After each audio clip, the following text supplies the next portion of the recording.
Well, hello and welcome to Homestead Happenings. How you guys doing? If you've been following along, you'll know we've had some predator issues here on the homestead that we have been battling with for the better part of month and a half, and we're starting to get a handle on it, but not yet. We have had some successes. We did catch a small raccoon in a live trap. So maybe it was the raccoon. Maybe it was the raccoon. It's not a big one. No, it's not.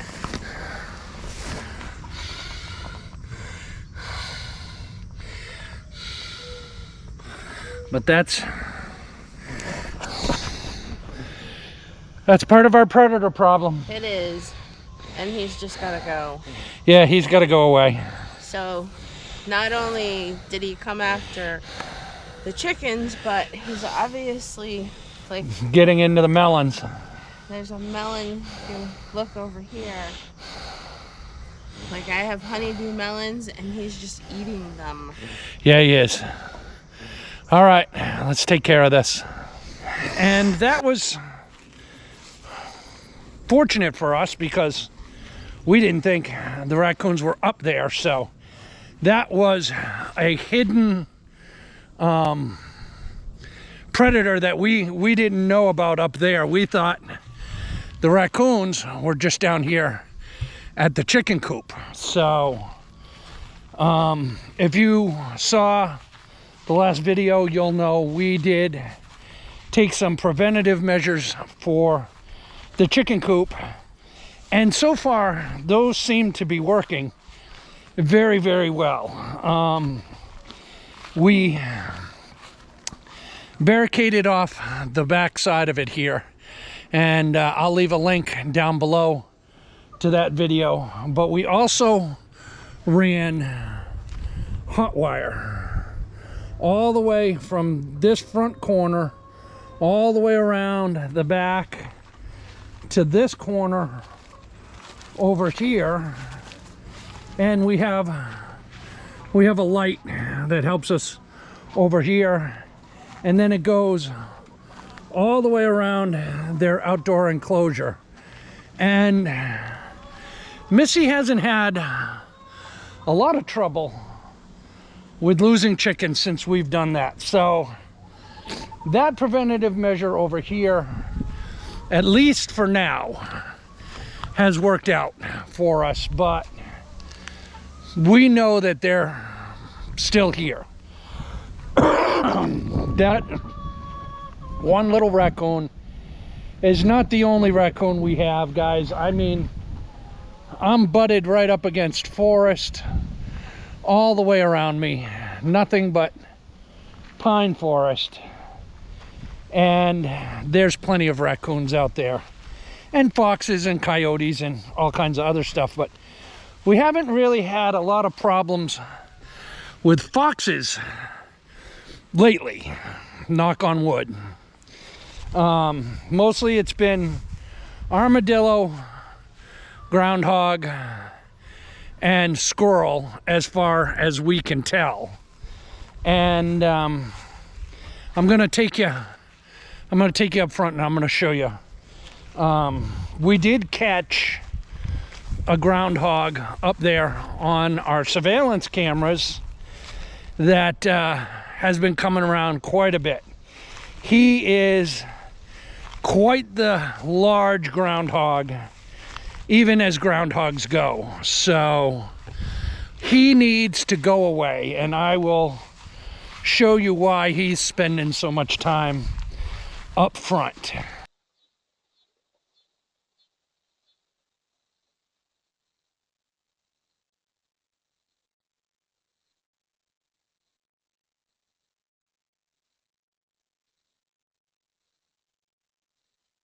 One of our biggest problems, guys, is, let me show you, from back on this corner all the way up behind here, behind our big massive wood pile that frankly needs to go away, all the way up to up there by my sawmill. There is a natural wash off that was here when we bought the land, and when they cleared the land that I'm on, they asked, hey, can we just put the stumps and treetops in there and all the debris? And I said, yes, we'll burn it off later. And we're hoping to do that this year, is get a burn going. It's just a hotel for critters, and you can see a little bit of it back in there. It's just logs and stumps and all kinds of stuff going on, and the groundhogs are loving it. But we were able to ascertain one of the spots that the groundhog is moving through, and I'll show you that right now.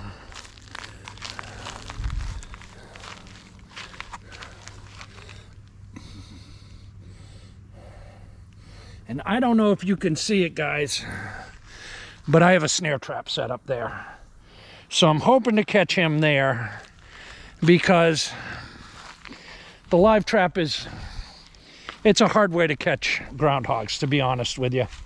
It really is. So I'm hoping that snare trap is going to work out for us. But we're taking other precautions as well. Like, let me show you some more of that debris field. You can see it. It just stretches back there forever. And we really need to burn it. We need to burn it desperately, because that's their expressway. That's how they're coming in and out. But they were getting into Melissa's honeydew melon patch. She put a lot of effort into one of these raised beds to get honeydew melons going. And you can see it. It's this bed right here. And it was going well. It was going really well. She was getting a lot of honeydew melons. And we thought, well, we're going to have some nice fruit for the fall this year. It's going to be wonderful, and everything's going to be fine. And then the groundhogs started getting in there, and that was the end of that. Let me show you from here. You can see, guys, they just got in there and they trampled it. They trampled it all down, and it's not doing as well as we had hoped. But there are some blooms still down here, and there are a few plants coming up. So Missy wanted to see if she could save some of that work that she's put in and be able to get some kind of harvest, even if it's only a melon. So we came out today, and you can see we put some temporary netting out with a charger so that we can try and protect this a little bit better from this groundhog predator issue. But one of the problems we have is predators are mostly only out at night. Now, the groundhog will come out from occasion, day to day, during the day, and that's great. But groundhogs are very, very skittish. If there's any movement whatsoever, oh, I'm sorry, guys, I'm not pointing you in the right direction. If there's any movement whatsoever, he takes off for cover. So it's very difficult to get a shot off without sitting out there as if you were waiting for deer. But at night, they do come out in abundance. And if I know where they're coming out of, it will help me to not have to set up along this whole back area looking for them, because I could set up here and they come out down there. So luckily for us, a company reached out to us and wanted us to bring to you guys their product, and I had said yes to this one because it's going to be super beneficial for us here on the homestead. It is a night vision monocular that has a view screen, so you don't really look through a like a scope. It's not like a scope. You don't put your eye up against it. It's actually got a screen on one end, and it's very clear, and I like it a lot. Give me 1 second, guys. I'll grab it and I will show it to you. All right, guys. It's called GTMedia. So like I said, they've reached out to us, and I was eager to give this thing a try because the applications of it here on the homestead are really endless. But let me show you. It comes in a nice case, holds it all together. It's got everything you need. This is the unit itself. Like I said, let me turn it on.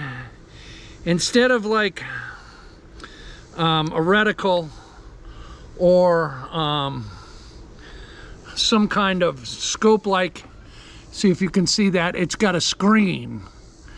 So it's not super clear right now.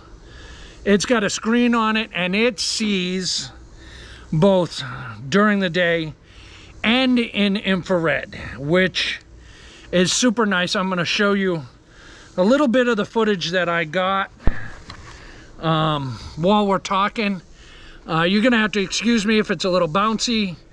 I didn't have it on a stand of any kind. It is super powerful. As you can see, it takes very clear shots of the pigs and the chickens.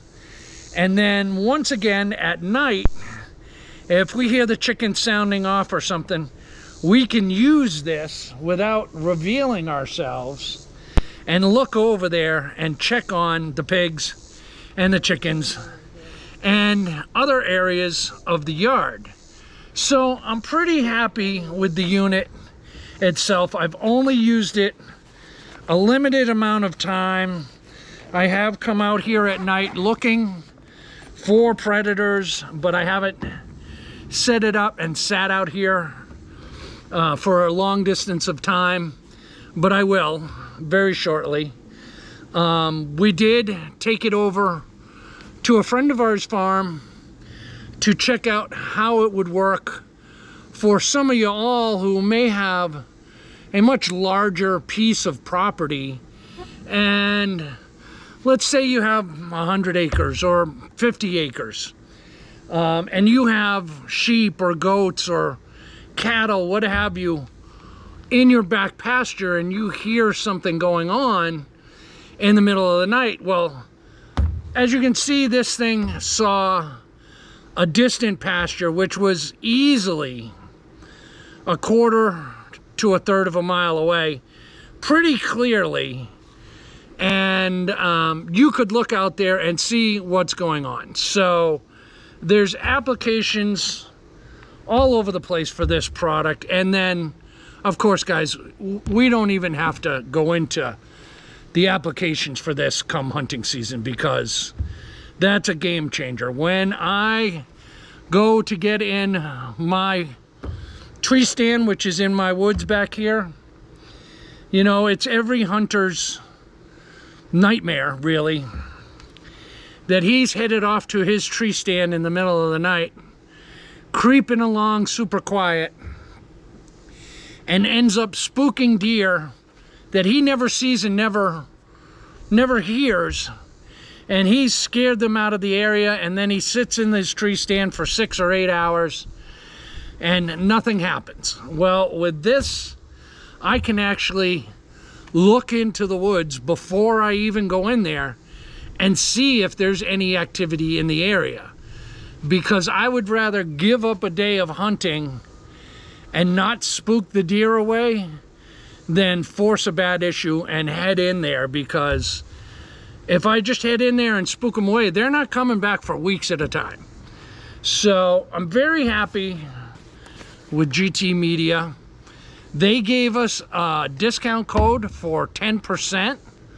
I'll leave that down in the description along with the link to their product, but that discount code will bring this unit down under $40, which for a night vision camera slash scope, that's not a bad price. It's not a bad price.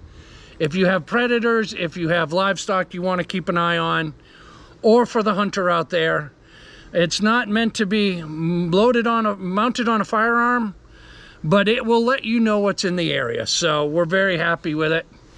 Guys, we're hoping this is going to be another tool in the tool chest to get rid of some of these predators here. We've got a lot going on. We need to protect it. But that's it, guys. That's what's happening here on the homestead. It's all about predator prevention. We'll see you on the next one. Bye.